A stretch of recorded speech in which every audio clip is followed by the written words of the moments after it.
Assalamualaikum warahmatullahi wabarakatuh. Waalaikumsalam warahmatullahi wabarakatuh. Alhamdulillahil jabbaril qahhar, al-azizil ghaffar, khaliqil jannati wan nar. Wassalatu wassalamu ala sayyidina Muhammadinil mukhtar wa ala alihi wa ashabihil adhar, amma ba'du. Saudara-saudara kaum muslimin rahimakumullah. Pada pertemuan terdahulu di dalam membicarakan tentang hari kiamat, saya sudah menjelaskan bahwa setelah manusia menghadapi pengadilan Qadhi Rabbul Jalil, pada akhirnya terbagilah manusia dalam dua kelompok besar, fariqun fil jannah wa fariqun fis sa'ir. Sekelompok orang masuk ke dalam surga dan segolongan lainnya lagi masuk ke dalam neraka. Maka pada pertemuan kali ini kita akan membicarakan tentang surga dan calon-calon penghuninya. Surga dalam Al-Quran selalu disebut dengan kata-kata jannah, yang wujudnya surga itu sesungguhnya merupakan suatu tempat di akhirat nanti, yang di dalam tempat itulah Allah akan memberikan balasan berupa kenikmatan yang tiada terhingga kepada hamba-hambanya yang saleh, yang bentuk kenikmatan itu dijelaskan Allah dalam hadis kursinya, a'dadtu li'ibadiyas salihin ma la aynun ra'at wa la uzunun sami'at wa la khatar ala qalbil bashar. Aku sediakan buat hamba-hambaku yang soleh satu kenikmatan yang belum pernah dilihat oleh mata, belum pernah terdengar oleh telinga, dan belum pernah terdetik dalam hati manusia tentang kenikmatan yang semacam itu. Jadi kalaupun dalam banyak ayat-ayat Al-Quran Allah menggambarkan tentang surga yang di bawahnya mengalir sungai-sungai, jangan disamakan dan dibandingkan dengan sungai yang ada di dunia ini. Kalau surga bercerita tentang pohon dengan segala buah-buahnya, jangan samakan dengan pohon dan segala buah-buahan yang ada di dunia ini. Kalau surga bercerita tentang istana, tentang tempat tidur, tentang permadani dan sebagainya, seluruhnya tidak sama dan tidak bisa disamakan atau dibayangkan dengan yang kita hadapi dalam kehidupan di dunia ini. Di sanalah manusia akan menemukan kehidupan yang hakiki, yang sebenar-benarnya, yang tidak akan pernah berubah untuk selama-lamanya. Adapun kehidupan di dunia ini, boleh saja kita katakan kehidupan yang kamuflase, fata morgana, atau dalam bahasa agama sering disebut dengan kehidupan khayali. Ia berubah, ia bertukar, ia berganti oleh pergeseran masa dan pertukaran waktu. Kita jadi orang kaya di dunia, bagaimanapun kayanya kita, kekayaan itu tidak lain adalah kekayaan khayali namanya. Hari ini dia kaya, besok dia boleh jatuh bangkrut. Tengoklah orang-orang kaya di dunia ini, yang tidak cuma sekedar memperkaya diri untuk dirinya sendiri saja, tapi kadang-kadang sudah mempersiapkan untuk anak-anaknya, untuk cucu-cucunya, untuk iparnya, untuk besannya, pendeknya untuk seluruh keluarganya. Tidak cukup harta cuma untuk 1, 2, 3, bahkan sampai 7 keturunan. Tidak cukup dengan uang miliaran, malah triliunan. Tidak cukup dengan punya tanah yang luas, malah gunung dibeli, laut dibeli, langit pun kalau dijual mau dibeli. Sudah melampaui batas yang dinamakan kewajaran, dihinggapi penyakit rakus bin serakah alias tamak. Lalu menghalalkan segala macam cara untuk mencapai harta, padahal itu tidak lebih dari bayangan khayali. Harta yang banyak itu mampukah menolak penyakit yang hendak datang? Harta yang banyak itu, mampukah menahan tumbuhnya uban selembar di atas rambutnya? Harta yang banyak itu, mampukah mencegah sebuah giginya yang hendak permisi? Dan pada akhirnya, harta yang begitu banyak itu, mampukah menolak kedatangan malaikat maut? Sama sekali ternyata tidak. Itulah kekayaan khayali namanya. Karena itu orang yang terbuka mata hatinya, dia tidak hanya mengejar kekayaan khayali ini, dia mengejar kekayaan hakiki yang terpendam di dalam kepribadian berupa al-akhlakul karimah. Akhlak dan budi pekerti yang terpuji yang menghiasi jiwa dan kehidupannya. Ada sifat sabarnya, ada sifat syukurnya, ada sifat qanaahnya, dan segala macam akhlak yang terpuji. Itulah kekayaan jiwa yang tidak bisa dinilai dengan materi. Kita punya pangkat, jabatan, kedudukan tinggi, pangkat apapun di dunia ini sesungguhnya tidak lebih dari pangkat khayali. Buktinya bahwa dia pangkat khayali, pangkat di dunia ini selalu ada bekasnya. Saudara kenal ada bekas camat? Ada? Ada bekas lurah, ada bekas gubernur, ada bekas menteri, ada bekas presiden. Hari ini dia lurah, besok bekas lurah. Hari ini dia camat, besok bekas camat. Hari ini dia menteri, besok bekas menteri. Pangkat khayali. Maka Quran menganjurkan jangan pangkat khayali yang kita kejar mati-matian. Sampai menggunakan sistem jilat atas, injak bawah, sikut kiri kanan, yang penting dapat kedudukan. Padahal itu tidak lebih daripada pangkat khayali. Quran menganjurkan carilah pangkat hakiki. Kedudukan di sisi Allah, maqam di sisi Allah, itulah pangkat yang sebenarnya. Apa jalan ke arah sana? Quran memberikan petunjuk. Wa minal laili fatahajjad bihi nafilatan lak. Asa ayyab'asaka rabbuka maqaman mahmuda. Di keheningan malam, dikala orang tidur nyenyak, bangunlah engkau tahajud kepada Allah Tuhanmu. Pasti kalau itu kau laksanakan, Allah akan menempatkan engkau di satu tempat yang terpuji, mendapat pangkat yang hakiki dan bukan sekedar pangkat khayal. Kita berusia muda kita ini pun muda khayali. Berapa lama kita muda? Hari berubah jadi minggu, minggu bertukar menjadi bulan, bulan pergi datanglah tahun. Pergeseran masa dan pertukaran waktu membuat kita jadi berubah. Kulit yang tadinya kencang jadi lentur dan keriput. Segalanya berubah. Oleh karenanya, pada kehidupan di surga nanti, orang akan menemukan kehidupan yang hakiki, yang tidak akan pernah berubah untuk selama-lamanya. Kita akan mulai dengan menjelaskan bagaimana sebenarnya keadaan surga itu. Pertama, luasnya. Berapa sih luasnya surga? Dengan logika, sekarang ini dunia dihadapi dengan kekhawatiran terhadap peledakan penduduk yang nyaris tidak terkendali.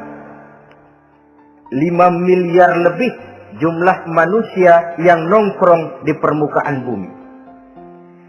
Tapi sesungguhnya planet bumi yang kita tinggali ini cuma satu planet kecil dari 9 buah planet yang berada dalam sistem tata surya matahari yang lazimnya kita namakan galaksi. Selain tata surya matahari yang namanya galaksi itu, masih terdapat lagi galaksi-galaksi lain yang dengan sendirinya juga dikitari oleh planet-planet lain. Dan bumi kita yang kita tinggali ini, yang dihuni oleh tidak kurang 5 miliar manusia, hakikatnya cuma setitik debu di tengah angkasa alam yang luas ini. Oleh karenanya, di dalam surah Ali Imran ayat 173, ayat 133, Allah Subhanahu wa taala menjelaskan, "Wasari'u ila maghfiratin min rabbikum wa jannatin arduha as-samawati wal ardu u'iddat lil muttaqin." bersegeralah kamu menuju ampunan Allah dan surga yang luasnya seluas langit dan bumi. Seluas langit dan bumi. Sedangkan langit oleh mata telanjang ini kan tidak pernah kelihatan. Yang nampak oleh kita biru di atas itu cuma batas titik pandangan manusia yang terjauh. Dan konon itu adalah refleksi sinar matahari yang menyentuh air laut, melahirkan warna biru. Sedangkan hakikat langit itu sendiri sampai hari ini belum terjangkau oleh kemajuan ilmu pengetahuan. Sejauh-jauhnya manusia pergi baru ke bulan. Mungkin dalam beberapa tahun mendatang dia akan pergi ke planet-planet Mars dan planet-planet lainnya. Tapi itu masih terbatas dalam sistem tata surya matahari atau galaksi kita ini. Belum lagi sampai kepada langit yang pertama. Surga yang disediakan untuk orang-orang saleh ini luasnya seluas 7 lapis langit dan bumi. Jadi saudara tidak usah berpikir khawatir di surga nanti kehabisan kapling. Di dunia ini saja masalah tempat tinggal sekarang ini jadi masalah pelik karena memang peledakan penduduk seiring dengan perkembangan tentang lapangan kerja yang harus disiapkan, sekolah yang mesti disediakan, sarana pendidikan yang harus disiapkan, rumah sakit untuk menjaga kesehatan, dan kompleks betul masalahnya. Tetapi di surga nanti, arduhas samawati wal ard, luasnya seluas 7 lapis langit dan bumi. Satu keluasan yang hanya Allah saja yang maha tahu tentang batas-batasnya. Itu tentang luasnya surga. Lalu bagaimana keadaan di surga? Apakah ada bangunan-bangunan, taman-taman, kebun-kebun? Tentu ada. Di surga ada kebun yang tanamannya berupa tumbuh-tumbuhan dan menghasilkan buah-buahan yang buah-buahannya pun boleh dimakan oleh manusia karena tidak akan pernah ada larangan lagi dalam kehidupan di sana. Dalam surah Ar-Rahman ayat 54 misalnya kita dapati penjelasan dari Allah Subhanahu wa taala, "Wajanal jannataini dan." Begitu juga dalam surah Waqiah ayat 32 dan 33. Allah menjelaskan, "Wa fakihatin katsiratin la maqtu'atin wa la mamnu'ah." Dan di dalam surga itu terdapat buah-buahan yang sangat banyak sekali yang tidak pernah putus-putusnya, wala mamnu'ah, dan tidak dilarang untuk mengambilnya. Yang dimaksud la maqtu'ah, tidak terputus, artinya buah-buahan di surga itu begitu kita petik keluar lagi gantinya. Dipetik lagi keluar lagi gantinya. La maqtu'ah, tidak pernah putus. Lain kan pohon di dunia ini. Ini hari kita petik keluar lagi kapan? Musim tahun depan. Nungguin kita. La maqtu'ah, tidak pernah terputus buah-buahan itu, wala mamnu'ah, dan tidak terlarang untuk memetiknya. Adakah pohon pisang? Pohon pisang ada. Anggur? Anggur banyak. Delima pun ada. Tetapi sekali lagi, bagaimanapun hakikat buah di surga cuma sama dalam nama tapi lain dalam wujudnya. Nanti saudara pikir, di surga pisang, di sini juga banyak kalau cuma pisang mah. Di surga anggur, di pasar banyak anggur. Ini cuma nama yang sama, hakikatnya tentu berbeda. So kalau hakikatnya juga sama, ya nggak usah sampai ke akhirat, di sini pun cukup. Adanya nama-nama ini cuma untuk memberikan gambaran tentang buah-buah yang ranum, yang nikmat, yang lezat, dan yang digemari oleh manusia. Dan jangan heran, kalau di dunia ini biasanya pohon itu akarnya di bawah, buahnya yang di atas, maka di surga nanti terbalik pohon itu. Akarnya yang di atas, buahnya yang ke bawah. Sehingga orang nggak perlu tangga, Dan ngambil buah tinggal metik saja, nggak perlu naik, nggak perlu manjat, nggak perlu bersusah payah. Saudara-saudara kaum muslimin rahimakumullah. Kemudian bangunannya bagaimana? Surga itu pun bertingkat. Di dalam Al-Furqan ayat 10, Allah Subhanahu wa taala menjelaskan, Tabarakalladzi in syaa'a ja'ala laka khairan min dzalik jannatun tajri min tahtiha al-anhar wa yaj'al laka qusura.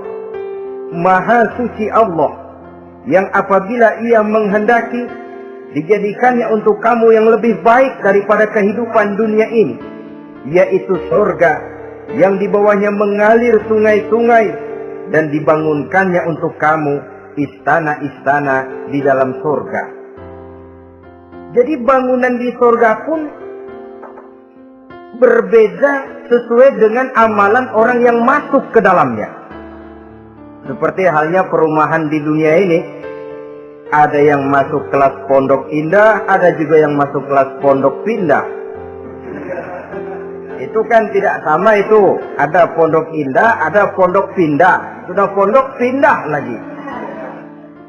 Kenapa bisa berbeda begitu? Ya tergantung kekuatan ekonominya. Makin tinggi nilai kekuatan ekonominya, makin mampu dia mendirikan istana di dunia. Tapi di surga nanti, yang bikin mampu bukan ekonomi. Yang bikin mampu adalah amalan pada waktu hidup di dunia.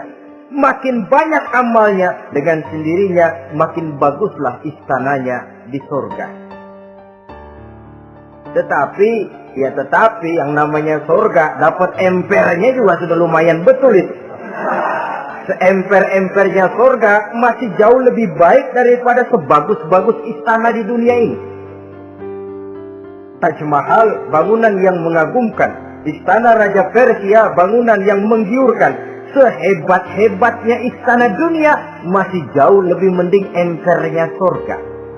Konon ya, menurut satu riwayat, baunya surga itu sudah bisa dicium 40 tahun perjalanan.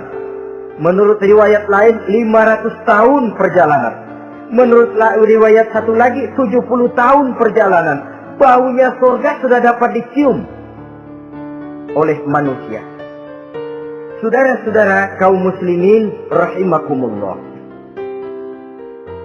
Nah, di dalam bangunan-bangunan surga itu, seperti halnya terdapatlah kamar-kamar ghuraf dalam istilah Quran itu, yang juga berisi dipan, ranjang, tempat-tempat tidur yang indah-indah, dilengkapi dengan kasur-kasur yang tebal dan empuk, bantal dan permadani yang daripadanya bertahtakan emas. Terulah tempat tidur paling menggiurkan kita zaman sekarang ini yang namanya Dunlopillow atau Alga Spring Bed. Sejauh itu bayangan kita menggambarkan masih belum apa-apanya ketimbang tempat tidur yang ada di surga itu nanti. Saudara-saudara kaum muslimin, apakah juga penduduk surga makan, minum, memakai pakaian? Iya. Mereka akan beroleh gelas, piala, kendi, cerek, dan piring-piring yang terbuat dari emas dan perak. Tentu tidak usah gambarkan lagi macam emas dan perak di dunia. Emas dan peraknya akhirat, saudara-saudara. Tetap saja mana ainun ra'at, wala uzunun sami'at, wala khatara fi qalbil bashar. Belum pernah dilihat mata, belum pernah didengar telinga, dan belum pernah terdetik dalam hati manusia tentang wujud yang semacam itu. Apa pakaian mereka? Pakaian penduduk surga dari sutra yang lembut dan tebal berwarna hijau. Kemudian saudara-saudara, sungai juga mengalir di sana. Mata airnya antara lain berwarna jernih, ada yang air susu, ada yang sungai madu, ada yang khamar atau sungai arak, dan penduduk surga boleh meminumnya, tidak ada larangan sama sekali. Timbul pikiran konyol, kalau di surga orang pada minum arak, apa banyak yang teler di surga? Ya tentu tidak. Sebab di sana saya katakan tadi kehidupan yang hakiki. Segalanya diperbolehkan, segalanya dipersilahkan. Nah, lalu untuk masuk ke surga itu apa melalui pintu? Memang melalui berbagai macam pintu. Dan ada pintu-pintu khusus yang tidak boleh dimasuki orang lain. Sayyidina Abu Bakar Siddiq radhiyallahu an pernah bertanya tentang hal itu kepada baginda Nabi. Ya Rasul, apakah di surga ada pintu-pintu khusus? Ada, Abu Bakar. Ada di dalam surga itu pintu yang namanya Rayyan. Tidak boleh masuk ke pintu itu melainkan orang-orang yang puasa. Orang-orang yang rajin puasa, mereka akan masuk ke surga melalui satu pintu yang dinamakan Babur Rayyan atau pintu Rayyan. Ada pintu jihad yang masuk lewat itu hanya mereka orang-orang yang waktu di dunia sepanjang hidupnya berisi jihad, menegakkan dan meninggikan kalimat Allah. Ada Babus Sadaqah, pintu yang hanya boleh dilewati oleh orang-orang yang rajin bersedekah, ringan tangan dalam memberikan bantuan kepada orang-orang yang memang memerlukannya. Dan setiap orang melalui pintu yang sesuai dengan amalannya masing-masing. Ketika itu Abu Bakar bertanya, ya Rasul, apa ada orang yang dipanggil dari tiap pintu? Tiap pintu manggil dia. Kata Nabi, ada Abu Bakar, dan saya doakan kau masuk salah satu di antara orang yang dipanggil dari tiap pintu. Ini orang multi komplek ini. Puasa, dia ahli puasa. Soal jihad, sepanjang hidupnya dia jihad. Sedekah memang tangannya pemurah. Tahajud memang tiap malam. Sementara itu akhlaknya luhur. Tiap pintu manggil dia. Dalam hadis ada juga perempuan yang bernasib baik. Dijelaskan oleh Nabi, "Iza sallatil mar'atu khamsaha wa shamat sahraha wa hafizat farjaha wa ata'at zawjaha qila laha udkhuli min ayyi abwabil jannati syi'ti." Apabila seorang perempuan dia kerjakan sholat yang 5 waktu, dia puasa di bulan Ramadan, dia jaga kehormatan dirinya, kemudian dia taat kepada suaminya, di akhirat nanti dikatakan kepada perempuan tadi, wahai perempuan, udkhuli min ayyi abwabil jannati syi'ti, masuklah kamu ke dalam surga dari pintu mana saja yang kamu mau. Disuruh pilih, saudara-saudara. Nah, kalau kita waktu di dunia ini tidak ada keistimewaan amal, bingung mau masuk pintu mana. Ramadan puasanya kayak gendang. Depan doang sama belakang, penutupan sama pembukaan, peserta kehormatan. Tengah-tengahnya kosong. Nanti mau masuk pintu Rayyan, ditanya, ini pintunya orang yang puasa. Kamu puasa Ramadan? Puasa juga sih. Puasa juga sih bagaimana? Iya, pembukaan mau penutupan. Tengahnya kosong, nggak bisa lewat pintu sini. Cari pintu lain saja. Mau masuk kita lewat pintu jihad. Ditanya lagi, kamu lewat sini apa merasa pernah berjuang membela agama waktu di dunia? Mau lewat pintu sholat, apa kau termasuk orang yang konsekuen menjaga sholat? Bersyukurlah kita kalau tiap pintu memanggil. Kalau tidak, adalah salah satu amal kita yang menunjukkan keistimewaan kita. Karena itu beramal nggak perlu banyak. Yang penting rutinnya, istiqomahnya. Ahabbul a'mali indallah adwamuha wa in qalla. Amalan yang paling dicintai Allah yang dikerjakan secara tuntas walaupun tidak banyak. Saudara baca ayat Quran nggak banyak, satu malam cuma 3 ayat, tapi rutin tiap malam 3 ayat, tiap malam 3 ayat. Itu lebih dicintai Allah daripada sekali ngaji 1 juz, terus 3 bulan nggak ngaji-ngaji. Lebih baik yang sedikit-sedikit ini tapi rutin, dia akan menjelma menjadi amalan yang banyak daripada sekalinya banyak lalu ke belakangnya malah tidak ada sama sekali. Hendaknya ada amalan-amalan kita yang menunjukkan keistimewaan dan kelak akan menjadi pintu yang kita tempuh di surga nanti. Apabila kita sudah melalui pintu-pintu surga itu dan tinggal di dalamnya, dengan pakaian, dengan perhiasan, dengan makanan dan minuman sebagai yang saya sebutkan tadi, maka kita pun dalam kehidupan di sana akan dilayani oleh pelayan-pelayan muda. Yatufu alaihim wildanun mukhalladun. Pelayan-pelayan yang muda itu keliling melayani apa keperluannya dan tidak pernah tua pelayan itu, sebagaimana kita pun tidak akan pernah tua. Pendeknya sudah jadi king of king di surga ini, jadi raja di raja. Fasilitas serba cukup, apa yang kita mau tersedia, tidak ada larangan dan pelayan seperlunya diberikan kepada kita. Nah, bagaimana keadaan penduduk surga? Dari Imam Turmuzi dijelaskan satu hadis, berkata Hasan al-Basri, ahlul jannati kulluhum abna'u 33 sana. Mereka rata-rata orang-orang muda penduduk surga itu. Umurnya tidak lebih 33. Yang muda-mudanya, cakep-cakepnya, ganteng-gantengnya. Pantas kalau satu hari ada perempuan tua menghadap Rasul. Ya Rasul, saya ahli ibadah. Saya beriman kepada Allah. Saya cinta kepada Islam. Apakah saya akan masuk surga ya Rasul? Nabi senyum. Enggak bu, nenek-nenek enggak masuk surga. Itu perempuan nangis sejadi-jadinya. Ya Rasul, kalau gitu sia-sia tahajud saya, sia-sia puasa saya, sia-sia segala macam ibadah saya. Nenek-nenek enggak masuk surga ya Rasul. Saya yang benar segalanya. Rasul kemudian menghampiri perempuan tadi. Bu, kalau yang ibu bilang itu benar, ibu masuk surga. Cuman di sana ibu balik muda lagi. Kulit nggak kempot kayak begitu. Rambut nggak putih macam begitu. Ibu nanti di surga bakal jadi muda lagi. Salasa wa salasin, umur 33 tahun. Rata-rata seluruh penduduk surga umurnya begitu. Tidak ada yang tua, tidak ada yang anak-anak, tidak ada yang remaja, rata-rata segitu. Nah, lalu bagaimana? Di surga hati mereka menjadi satu. Di antara sesama penduduk surga. Tidak ada yang iri hati, tidak ada yang punya sifat dendam. Itu keadaan di surga. Walaupun bertetangga, yang satu bisa mengunjungi yang lain, yang satu bisa nengokin yang lain.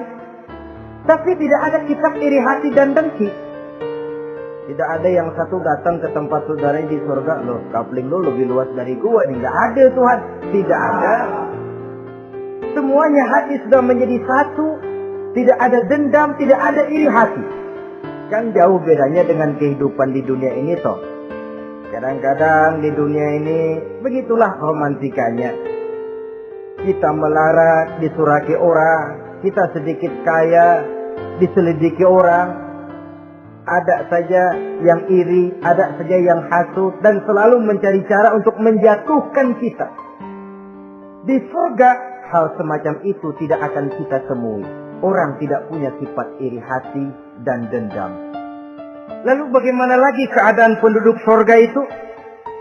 Mereka selalu merasa senang dan bahagia.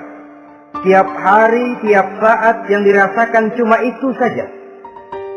Tidak diselingi seperti kehidupan di dunia ini, di mana senang berseling dengan susah, bahagia berganti dengan derita, ada senyum bahagia, ada tangis menahan derita. Itu romantika kehidupan di dunia. Di akhirat itu tidak akan pernah ditemui dalam surga nanti. Orang selalu merasa senang karenanya di sana tidak ada keluh kesah. Tidak ada orang yang murung. Tidak ada orang yang narik nafas panjang sambil menghitung bintang di langit. Selalu merasa senang dan selalu merasa bahagia. Lalu bagaimana kondisi fisik mereka? Di surga tidak ada orang yang cacat. Baik ia cacat rohani ataupun cacat jasmani. Seperti yang kita temui di dunia ini, ada saja cacatnya. Kadang-kadang jasmani sehat, rohaninya sakit. Kadang-kadang rohaninya bagus, jasmaninya cacat. Di surga, orang sempurna, komplit, cukup. Tidak ada yang cacat rohani ataupun yang cacat jasmani. Kalau dalam kehidupan di dunia ini mereka cacat, bagaimana? Mereka akan utuh dan sempurna apabila masuk ke dalam surga. Dan di surga, sungguh pun mereka makan, sungguh pun mereka minum, mereka tidak akan pernah buang air. Baik air besar maupun air kecil. Sebab kalau makan dan minum di surga harus buang air, tentu malaikat harus menyediakan WC. Dan kalau surga sudah ada WC, tentu tinja yang repot. Saudara-saudara kaum muslimin, tidak buang air, juga tidak buang angin. Dan tidak sakit, tidak terkena penyakit. Penyakit apapun namanya, dan di surga itu daerah bebas penyakit. Jadi barangkali kalau keluar ke halaman surga nggak pakai baju masuk angin, tidak. Sebab di sana repot nyari duit kerokan. Segalanya sempurna, segalanya cukup.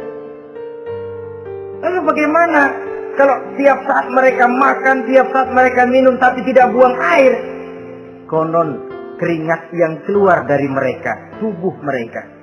Dan keringat yang keluar itu mengandung bau kasturi yang amat sangat harum baunya. Saudara-saudara, kemudian penduduk surga itu oleh Allah diberikan teman hidup yang namanya bidadari. Makhluk Allah yang teramat sangat cantiknya, yang tidak bisa kita bayangkan macam apa cantiknya. Barangkali kalau kita menonton film, kita kagum dengan bintang-bintang film kenamaan yang cantiknya selangit. Itu mah belum ada seujung kukunya dari para bidadari. Mereka dalam Quran disebut azwajun mutahharah, istri yang disucikan. Apa pengertian suci di sini? Belum pernah tersentuh sebelumnya, baik oleh manusia, baik oleh jin, baik oleh malaikat sekalipun. Jadi memang orisinil, build up dari sononya belum kepake. Khusus untuk manusia yang masuk surga. Belum pernah kepegang sama manusia. Jangankan manusia, jin dan malaikat saja belum pernah megang. Lahirkan di dunia sekarang ini kita mau cari barang orisinil sudah repot. Ya mujurlah kalau saudara menemukan seorang gadis yang orisinil paten, masih build up, barangkali mujur. Tapi umumnya terutama di kota-kota besar, ya sudah kita dapat second hand juga masih lumayan. Kalau tidak rongsok-rongsok bener mah. Ini kadang-kadang sudahlah second hand, kondisinya juga 30%. Udah mesti nyervis melulu kita. Saudara-saudara, azwajun mutahharah, belum pernah tersentuh oleh siapapun. Lalu makna tahara ini, mereka selalu suci. Tidak pernah men. Baik menstruasi atau mencret. Tidak pernah. Dan kalau perempuan kita, istri-istri kita di dunia ini kan 1 minggu dalam sebulan terkena dapat fasilitas dia untuk tidak sholat, untuk tidak ibadah, masa haid itu. Perempuan di surga yang namanya bidadari tidak akan pernah mengalami haid. Lalu apalagi keistimewaannya? Selalu perawan. Tidak pernah janda. Walaupun tiap hari dipakai, habis dipakai perawan lagi. Saudara-saudara yang saya hormati, itu diperuntukkan untuk penduduk-penduduk surga. Nah itu laki-laki itu. Iya, kalau perempuan bagaimana? Satu riwayat menjelaskan mereka akan menjadi ratu di surga. dengan segala kenikmatan yang juga tidak pernah mereka bayangkan sebelumnya. Riwayat lain menjelaskan bahwa mereka juga akan berkumpul dengan suami, istri, dan anak-anaknya jikalau mereka memang orang-orang soleh. Ada juga riwayat lemah menjelaskan bahwa mereka akan mendapat bidadara istilahnya. Saudara-saudara kaum muslimin rahimakumullah. Pendeknya, surga dan seluruh kenikmatan yang ada di dalamnya tidak pernah mata melihat, belum pernah telinga mendengar, belum pernah terdetik dalam hati manusia. Oh, di surga begini kali ya. Berbeda dengan itu. Oh, bidadari begini kali ya. Kalau masih begini kali ya, masih bisa dibayangin. Ini sudah nggak bisa dibayangin. Jadi nggak usah begini ya begitu ya. Saudara-saudara, apabila orang sudah masuk ke dalam surga, bertemu dengan sesama teman waktu di dunia, surah At-Tur menjelaskan ayat 25-26, wa aqbala ba'dhum 'ala ba'din yatasaalun qalu inna kunna qablu fi ahlina musyrikin famanna Allahu 'alaina wa waqana 'adzabas samum. Apabila mereka telah masuk ke dalam surga, sebagian yang lain berkunjung kepada sebagian yang lain. Cara kita belah sono, ini teman kita dulu waktu di dunia, yuk samperin yuk. Ba'duhum ala ba'di yatasaalun, saling tanya menanya. Kalau istilah kita, sampai juga kemari? Iya. Saya waktu di dunia dulu sebenarnya sudah khawatir takut mendapat azabnya Allah, tapi Allah memberikan karunia kepada saya diselamatkan dari azab, dari mara bahaya neraka, sampailah saya ke dalam surga ini. Alhamdulillah. Gimana kabarnya ente? Alhamdulillah saya juga sampai ke surga ini. Si fulan bagaimana? Nyangkut kali dia mah di neraka. Yatasaalun, saling tanya menanya hal ihwal dan keadaan mereka. Tapi satu hal yang jelas, saudara-saudara, di surga nanti itu tidak ada perkataan yang sia-sia, tidak ada ucapan kotor, tidak ada omongan keji, dan tidak ada omongan kosong. Tidak ada omongan yang sia-sia, ucapan-ucapan yang kotor, mencaci maki, itu tidak ada. Karena sifat marah pun tidak ada dalam surga. Kalau di sini kadang-kadang sedikit marah sudah semrawut, kata-kata kita sudah out of control. Di sana tidak ada kata-kata kosong yang tidak ada manfaat dan tidak ada gunanya. Saudara-saudara kaum muslimin rahimakumullah. Kemudian yang terakhir, kita akan membicarakan apa saja nama-nama surga itu dan siapa calon orang-orang yang masuk ke dalamnya. Pertama, yang dinamakan Jannatul Firdaus atau surga Firdaus. Surga Firdaus ini oleh Allah Subhanahu wa taala disediakan untuk orang yang dijelaskan dalam surah Al-Mu'minun ayat 1 sampai dengan 11. Qad aflahal mu'minun, beruntunglah orang-orang yang beriman. Jadi kalau saudara ingin dapat kapling di tempat yang namanya Firdaus, itu boleh pesan mulai sekarang. Nafas masih ada, Allah masih memberikan kesempatan untuk hidup, pesan tempat dari sekarang. Apa harga karcisnya? Pertama, qad aflahal mu'minun, harus beriman. Ini syarat mutlak. Tidak beriman, gak usah minta karcis. Minggir. Ini karcis pertama harus untuk orang yang beriman. Setelah itu yang kedua apa? Allazina hum fi salatihim khashi'un. Mereka yang khusyuk di dalam sholatnya. Jadi untuk mendapat tiket ke surga Firdaus itu, setelah beriman, khusyuk di dalam sholat. Artinya khusyuk tarkul ghair li ajlil amal. meninggalkan yang lain dan hanya memfokuskan diri kepada satu pekerjaan yang sedang dihadapi. Kalau kita makan sambil ngobrol, itu namanya makannya nggak khusyuk. Sebab ada sambil ngobrolnya. Nah, sholat yang khusyuk, sholat yang di dalamnya tidak berisi yang lain kecuali sholat itu. Meninggalkan yang lain dan hanya memfokuskan diri saja untuk melaksanakan suatu amalan. Dan sholat khusyuk itu berat. Kadang-kadang waktu mau sholat kita nggak ingat apa-apa. Begitu sudah masuk takbir yang kita lupa malah kita ingat. Itu kurang ajarnya iblis. Mau sholat nyari dompet nggak ketemu, begitu takbir. Aduh, dompet di atas meja. Ini kalau sembahyang lama-lama digerakasi orang nanti nih. Mulai kocar-kacir sholat kita. Makanya kata Imam Nawawi, sudah dinamakan khusyuk untuk tingkatan orang awam.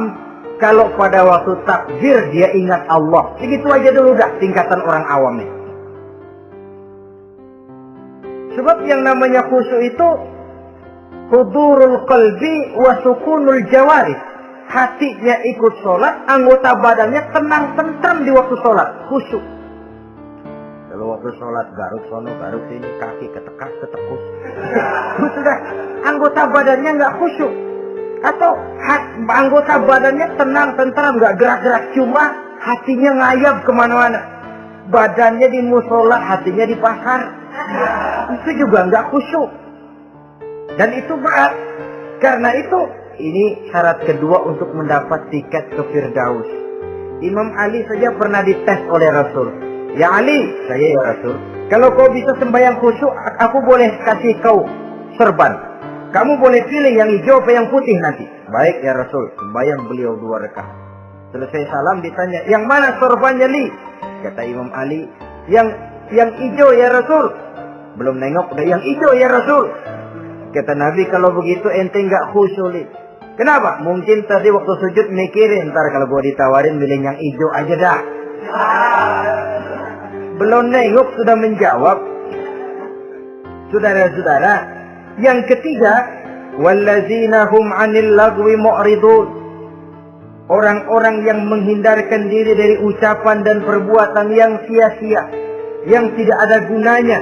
Ini tiket yang syarat yang ketiga untuk mendapat tiket ke Firdaus itu. Menghindarkan diri baik dari ucapan ataupun perbuatan yang sia-sia, yang tidak ada nilainya, baik dalam pandangan manusia, lebih-lebih lagi dalam pandangan Allah. Yang keempat, wallazina hum lizzakati fa'ilun. Mereka yang aktif membayar zakat.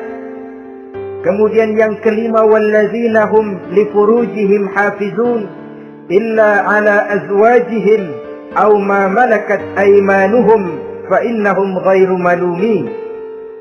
Orang-orang yang memelihara kehormatan dirinya kecuali kepada istrinya atau kepada budak sahayanya. Pandai mengendalikan nafsu, tidak terperosok memperturutkan syahwatnya. Yang keenam, wallazina hum li amanatihim wa ahdihim ra'un. Orang yang pandai menjaga amanah dan pandai menepati janji.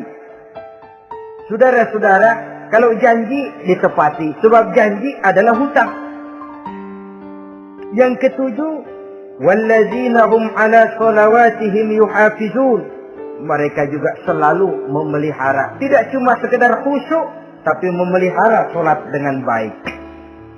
Ayat ke-11 dari Al-Mu'minun ini ditutup oleh Allah dengan jelas, ulaika humul warisun allazina yarisuna al-firdausa hum fiha khalidun. Mereka itulah para ahli waris yang akan menerima warisan berupa surga Firdaus dan mereka kekal di dalamnya.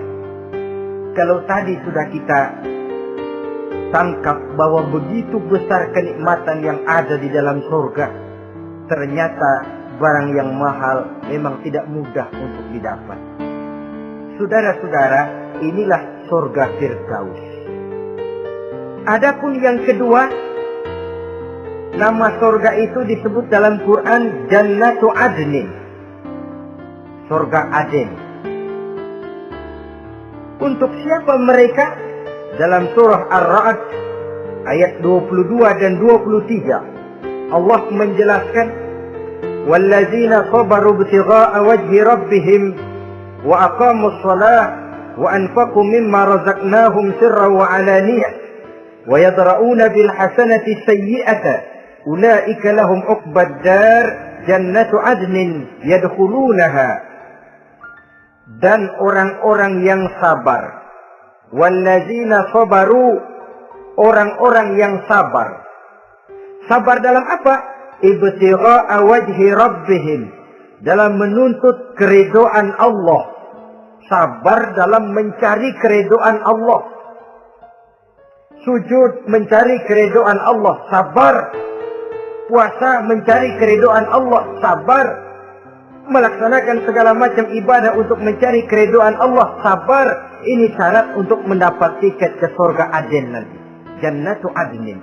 Sabar dalam mencari ridho Allah. Apalagi di zaman sekarang katanya persaingan hidup makin tajam, lapangan kerja makin sulit, mental hipokrit makin merajalela, golongan munafik alias bunglon ada di mana-mana. Kalau nemplok di daun kuning warnanya kuning, hinggap di daun hijau dia jadi hijau, nempel di dahan coklat jadi coklat. Menjilat ke sana kemari, bukan untuk mendapat ridho Allah kadang, tapi untuk mendapat ridho atasannya, mendapat restu atasannya. Ini kan realita dalam kehidupan. Saudara-saudara, mencari muka. Padahal seorang muslim ibtigha'a wajhi rabbihim, sabar dalam mencari ridho Allah. Lalu wa aqamus shalah, mereka mendirikan salat. Di sini hanya pengertian umum, mendirikan salat. Kalau dalam Firdaus tadi ditegaskan tidak cuma sekedar mendirikan, tapi juga khusyuk dan memelihara. Ini mendirikan, saudara-saudara. Maaf, ada orang yang mengerjakan sholat, ada orang yang mendirikan sholat. Apa bedanya itu? Kalau mengerjakan sholat cuma sekedar gugur kewajiban. Pokoknya gugur kewajiban beres. Kadang-kadang pulang sembahyang Jumat nyabut sendal. Enggak sembahyang dia, sembahyang. Kok nyolong sendal pulangnya? Itu baru ngerjain sholat, belum mendirikan sholat.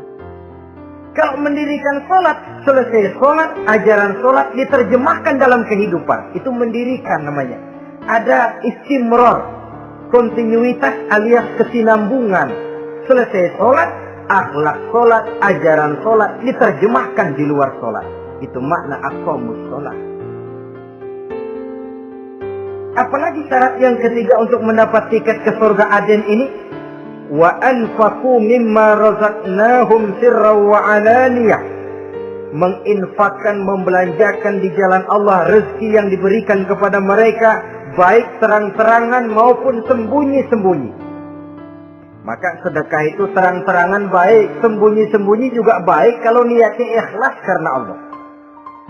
Terang-terangan baik, kenapa? Untuk merangsang orang lain supaya berbuat seperti kita, bukan untuk dipuji, bukan untuk mendapat ria. Saudara-saudara, saya yang miskin nyumbang 100.000, saudara berapa yang kaya? Ini boleh untuk merangsang orang lain. Tapi kalau untuk ria, itu tentu dilarang oleh agama. Terang-terangan boleh, sembunyi juga boleh, bahkan itu yang dianjurkan oleh Nabi. Tangan kiri tidak tahu apa yang diberikan oleh tangan kanannya. Saudara-saudara, lalu yang keempat, wa yadra'una bil hasanati sayyi'ata, mereka menolak kejahatan dengan kebaikan. Dia hanya tidak berteriak-teriak tentang kemiskinan, tapi melakukan usaha bagaimana mengatasi kemiskinan.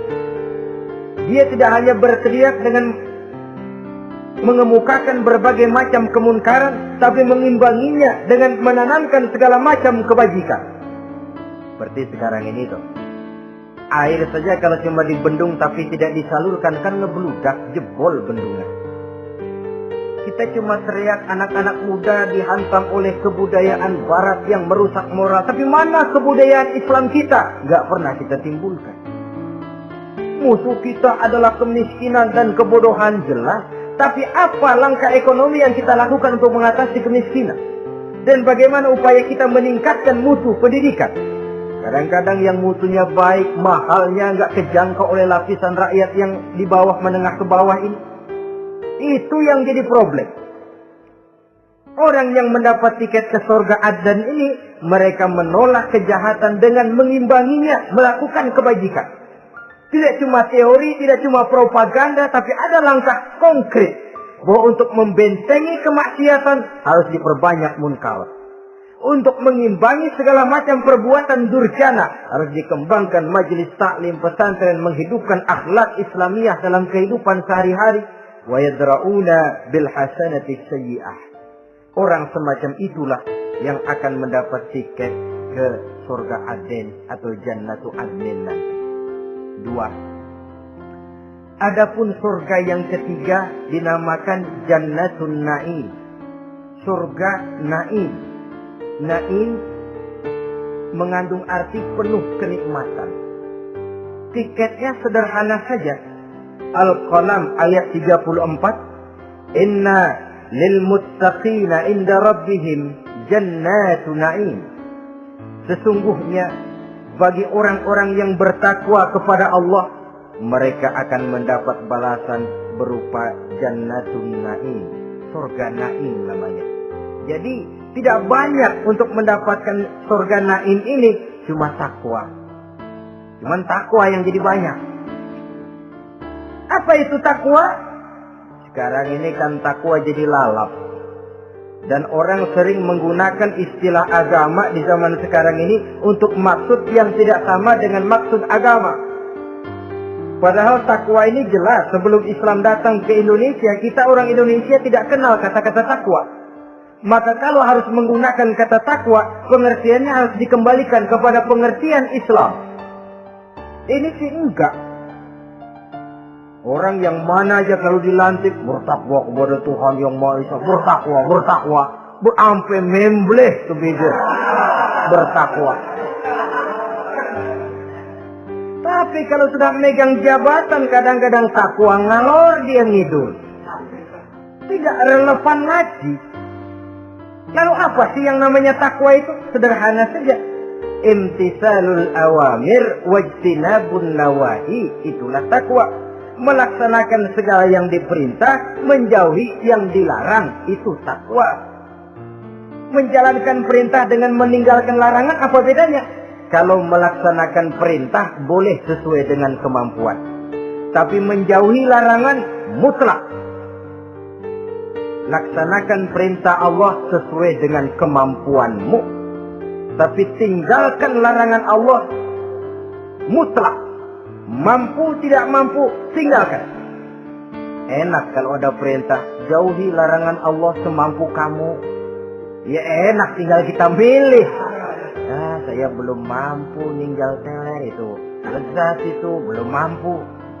Yang boleh semampu kita melaksanakan perintah. Sholat semampu kita. Asal jangan mampu lalu pura-pura tidak mampu. Puasa semampu kita. Jihad semampu kita. Tapi kalau sudah meninggalkan larangan mutlak, mampu tidak mampu, harus ditinggalkan. Jadi kelihatannya sederhana takwa ini, tapi masalahnya rumit. Melaksanakan yang diperintah, menjauhi yang dilarang. Dan itu tiket untuk mendapatkan surga Naim atau Jannatun Naim. Yang keempat, saudara-saudara, di antara nama surga itu ada yang disebut surga ma'wa atau Jannatul Ma'wa. Apa tiket untuk sampai ke sana? Surah An-Nazi'at ayat 40 dan 41. Wa amma man khafa maqama rabbih wa naha an-nafsa 'anil hawa fa innal jannata hiyal ma'wa. Sesungguhnya orang-orang yang takut kepada larangan Tuhannya, wa nahan nafsa 'anil hawa, dan sanggup mengendalikan nafsu, sanggup mengendalikan diri dari memperturutkan hawa nafsu, fa innal jannata hiyal ma'wa. Surga ma'walah tempat tinggalnya nanti. Jadi tiket ke Jannatul Ma'wa ini, pertama khafa maqama rabbih, takut kepada batas-batas yang telah ditentukan oleh Tuhannya. Ini batasnya, kamu jangan nyebrang ke sini. Ini batas yang halal, ini yang haram, ini yang hak, ini yang batil, ini yang ma'ruf, ini yang munkar. Orang yang ingin mendapat tiket ke ma'wa, dia takut batas-batas itu. Lalu sanggup mengendalikan diri, tidak sampai memperturutkan hawa nafsunya. Itu tiket ke surga ma'wa. Yang kelima dinamakan surga Darussalam atau Jannah Darussalam. Dijelaskan dalam Al-An'am ayat 126 dan 127. Wa hadza siratu rabbika mustaqima wa qad fassalna al-ayati liqaumin yatadhakkarun lahum darussalam inda rabbihim wa huwa waliyuhum bima kanu ya'malun. Inilah jalan Tuhanmu yang lurus. Telah kami pisahkan ayat-ayat kami bagi kaum yang mau berpikir. Jadi kelihatan di sini untuk mendapat tiket ke Darussalam, istiqomah mengikuti jalan lurus, istiqomah berpegang kepada Islam, dan pandai membedakan apa yang memang oleh Allah sudah dibedakan antara yang hak dan batil, antara yang benar dan salah, dan selalu ingat kepada ayat-ayat Allah. Itu surga Darussalam. Yang keenam dinamakan Darul Muqamah. Siapa penghuninya? Surah Fatir ayat 34-35. Wa qalu alhamdulillahillazi azhaba 'anna al-hazan inna rabbana laghafurun syakur allazi ahallana darul muqamah min fadlihi la yamassuna fiha nasabun wa la yamassuna fiha lughub. Yaitu orang-orang yang senantiasa bertahmid, memuji kebesaran Allah Subhanahu wa ta'ala. Mereka akan mendapatkan Darul Muqamah. Yang ketujuh dinamakan surga Maqamul Amin. Ini pun disediakan untuk orang yang bertakwa. Seperti dalam Ad-Dukhan ayat 51. Innal muttaqina fi maqamin amin. Dan yang terakhir, yang kedelapan adalah surga khuldi atau Jannatul Khuldi. Dalam surah Al-Furqan ayat 15 dijelaskan, "Qul adzalika khairun am jannatul khuldi allati wu'idal muttaqun kanat lahum jazaa'an wa masira." Saudara-saudara kaum muslimin rahimakumullah, oleh terbatasnya waktu, inilah sekelumit tentang surga dan calon-calon penghuninya. Mudah-mudahan dijadikan kita oleh Allah termasuk salah seorang di antara calon-calon yang kelak akan menjadi penghuni surga, mendapat kenikmatan yang kekal dan abadi di dalamnya. Amin ya rabbal alamin. Terima kasih atas segala perhatian. Mohon maaf atas segala kekurangan. Usikum wa nafsi bitaqwallah. Wassalamualaikum warahmatullahi wabarakatuh.